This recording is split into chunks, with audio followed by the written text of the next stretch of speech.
Praise the Lord. आज का topic है be focused on the goal. Be focused on your goal. Goal means लक्ष्य। लक्ष्य का मतलब होता है इच्छा को पूरा करने के लिए हम जो कोशिश करते हैं, हम जो डिसीजंस लेते हैं, हम जो प्लान्स बनाते हैं, उसे एक टाइम, लिमिटेड टाइम के अंतर्गत पूरा करने के लिए जो पूरा कर लेते हैं उसे लक्ष्य कहते हैं। और जिस लक्ष्य में, जिस गोल में समय की सीमा नहीं होती, टाइम की लिमिटेशंस नहीं होती, वो सिर्फ एक इच्छा है, लक्ष्य नहीं। क्योंकि जो लोग लक्ष्य बनाते हैं वे लोग सफल होते हैं, क्योंकि वे जानते हैं कि वो कहाँ जा रहे हैं, क्यों जा रहे हैं और कब तक पहुंचेंगे। और बिना लक्ष्य के जीवन का कोई अर्थ नहीं है, कोई भी अर्थ नहीं है। परमेश्वर ने भी एक लक्ष्य निर्धारित किया। क्या किया? आइए देखते हैं यूहन्ना के 3 अध्याय के 16 पद में। इसमें लिखा है, परमेश्वर ने जगत से ऐसा प्रेम रखा कि उसने अपना इकलौता पुत्र दे दिया, ताकि जो कोई उस पर विश्वास रखे वो नाश न हो बल्कि अनंत जीवन पाए। परमेश्वर का एक ही लक्ष्य है कि सारे जगत के सभी लोग उद्धार पाएं, सभी लोग, हरेक लोग उद्धार पाएं, कोई भी नाश ना हो। जिसके लिए उसने अपना खुद का बेटा, इकलौता पुत्र भी दे दिया, उसकी भी कुर्बानी कर दी।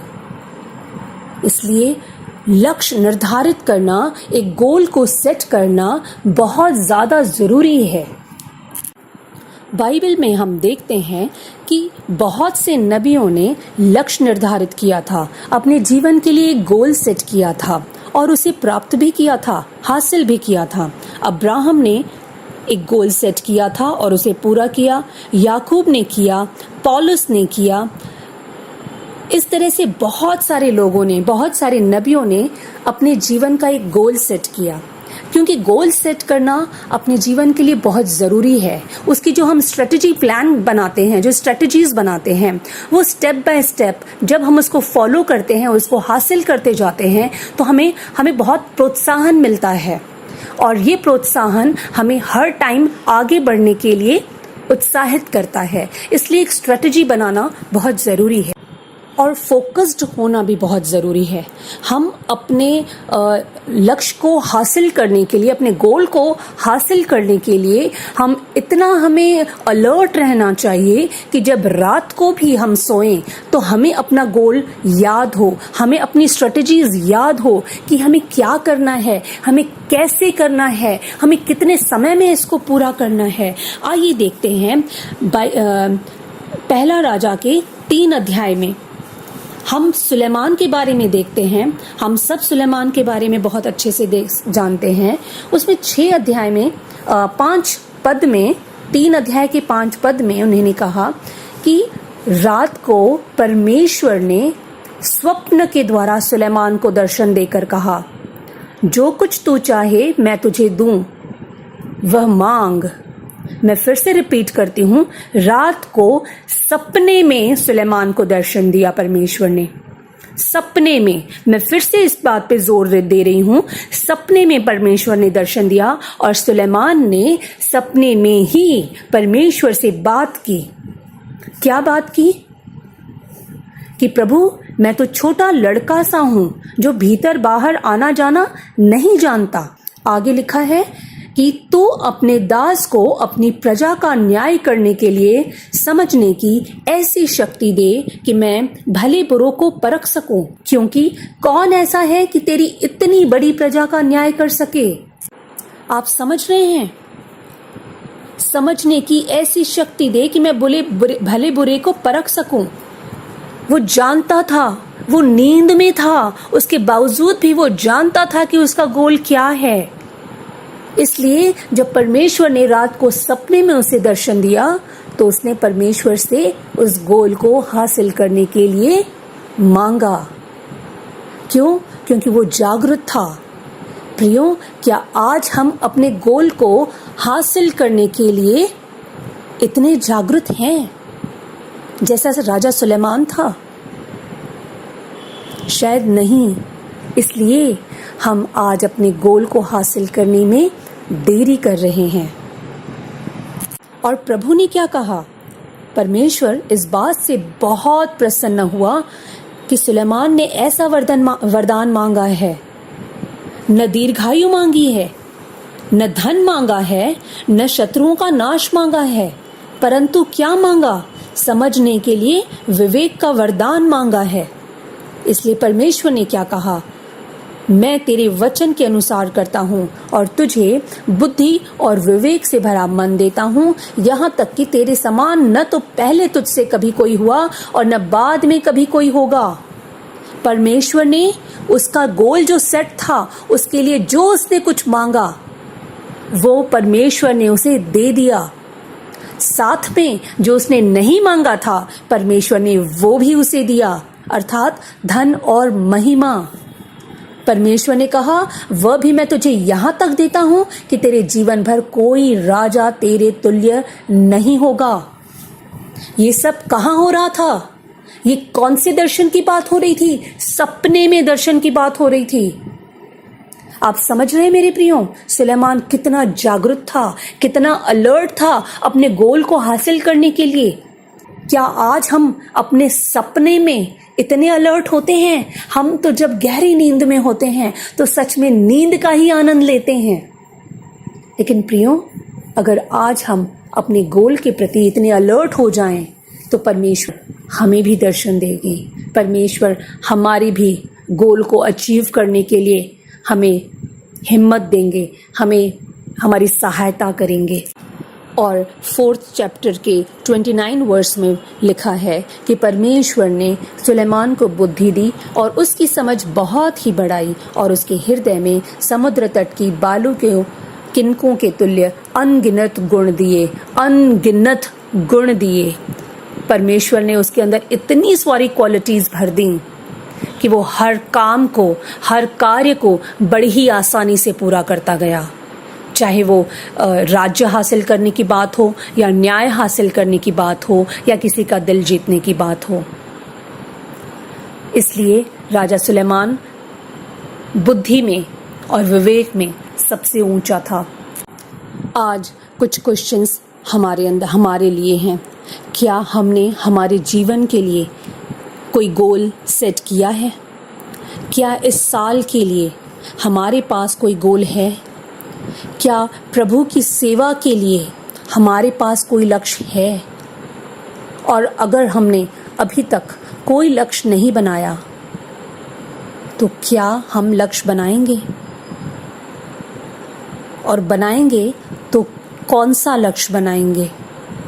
प्रियो, आज ही हमें अपने गोल को सेट करना होगा और एक स्ट्रेटजीज बनानी होगी और उसको हासिल करने के लिए अलर्ट रहना होगा। चाहे जो भी आपका गोल हो, हमें सेट करना होगा और उसके लिए हमें कार्य भी करना होगा, क्योंकि सिर्फ गोल सेट करना काफ़ी नहीं है। गोल सेट करने के साथ साथ हमें उसको एग्जीक्यूट भी करना पड़ेगा। हमें उसको हासिल करने के लिए कार्य भी करना पड़ेगा, क्योंकि बिना कार्य किए हुए कोई भी लक्ष्य हासिल नहीं कर सकता। एक छोटी सी बात मुझे याद आ रही है। हमें ऐसे लक्ष्य बनाने चाहिए जो हम पा सकते हैं, जो हम हासिल कर सकते हैं, और फिर उन पर हमें काम शुरू कर देना चाहिए। एक छोटा सा किस्सा मुझे याद आ रहा है। कोई मैसेज हमारे पास आया था कि किसी ने बताया कि मेरे बेटे ने मुझसे एक पहेली पूछी और उसने कहा, पापा बताओ, एक तालाब में 5 मेंढक रहते थे। उनमें से 3 मेंढकों ने एक लक्ष्य बनाया और निर्णय लिया कि हम इस तालाब से बाहर आ जाएंगे। तो बताओ पापा, उसमें कितने मेंढक बाकी बच गए? तो पापा ने कहा, 2? वहां अभी सिर्फ 2 ही मेंढक बाकी बचे। लेकिन उस बच्चे ने कहा, नहीं, वहां 5 के 5 ही रहेंगे, क्योंकि उन्होंने अभी लक्ष्य बनाया है, डिसीजन लिया है, कार्य नहीं किया, बाहर नहीं आए। हमारे जीवन में भी बिल्कुल यही है। हम अपने लक्ष्य को तब तक नहीं हासिल कर सकते जब तक हम उसके लिए कोई स्ट्रेटजी न बनाएं, जब तक उस स्ट्रेटजी के अकॉर्डिंग हम उस पर चले नहीं, जब तक हम कोई उसके लिए कार्य ना करें। हमें कार्य करना जरूरी है। जब तक हम कार्य नहीं करेंगे तब तक लक्ष्य पूरा होने के लिए पॉसिबिलिटी ही नहीं है, कोई पॉसिबिलिटी नहीं है। और लक्ष्य को लिखना जरूरी है। अपनी डायरी में अपने लक्ष्य को लिखिए। हमें लिखना होगा, उसके लिए एक स्ट्रेटजीज बनानी होंगी और वो सब हमें स्टेप बाय स्टेप अपनी डायरी में लिखना होगा डिटेल में, ताकि स्टेप बाय स्टेप हम अपने लक्ष्य की तरफ आगे बढ़ते जाएं उसको हासिल करने के लिए। जैसे संत पौलुस ने भी जो लक्ष्य निर्धारित किया था और उसके द्वारा सफल भी हुए थे, उन्होंने क्या कहा, क्या तुम नहीं जानते कि दौड़ में दौड़ते तो सब हैं, परंतु इनाम एक ही ले जाता है। तुम वैसे ही दौड़ो कि जीतो।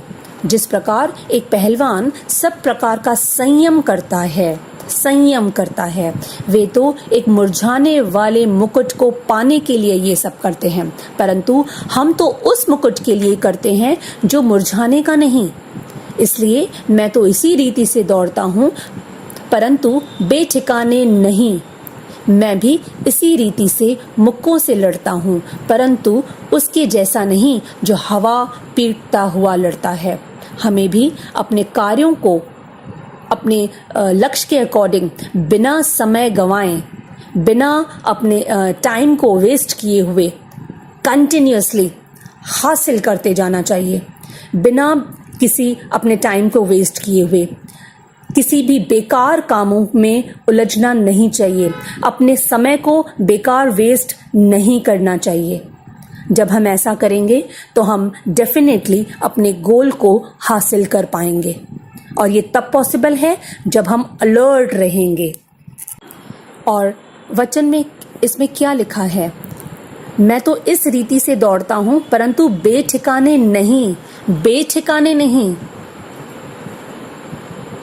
यानी एक स्ट्रेटजी बनी हुई है कि मुझे किस दिशा में आगे बढ़ना है, क्या चीज मुझे हासिल करनी है, कहाँ तक मुझे दौड़ना है, क्या मुझे हासिल करना है। बेठिकाने नहीं, एक स्ट्रेटजी बनी हुई है। एक स्ट्रेटजी के अकॉर्डिंग हमें चलना होगा, क्योंकि जो कोई प्लान नहीं बनाता तो वो कैसा होगा, जैसे वचन में भी लिखा है, परंतु उसके जैसा नहीं जो हवा पीटता हुआ लड़ता है। जो लड़ने वाले लड़ते हैं वो कैसे लड़ते हैं, कैसे लड़ते हैं, एक स्ट्रेटजी बनाते हैं कि सामने वाले से मुझे कैसे लड़ाई करनी है, किस तरीके से मुझे उसे हराना है। बेठिकाने हवा में वो तीर नहीं चलाते, हवा में मुक्के नहीं मारते। वैसे ही हमें भी बेठिकाने नहीं दौड़ना है, बिना किसी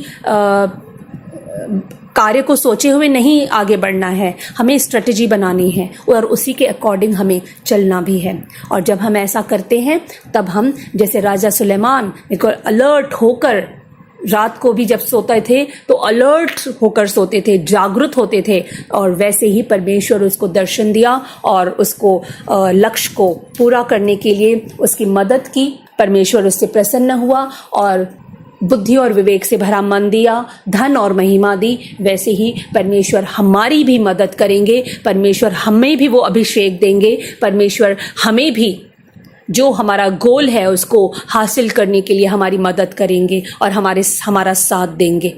तो प्रियो, आइए हम अपने गोल को सेट करते हैं और उसके लिए अलर्ट होते हैं, ताकि परमेश्वर हमसे प्रसन्न हो और वो हमें हमारा गोल हासिल करने के लिए हमारी मदद करे।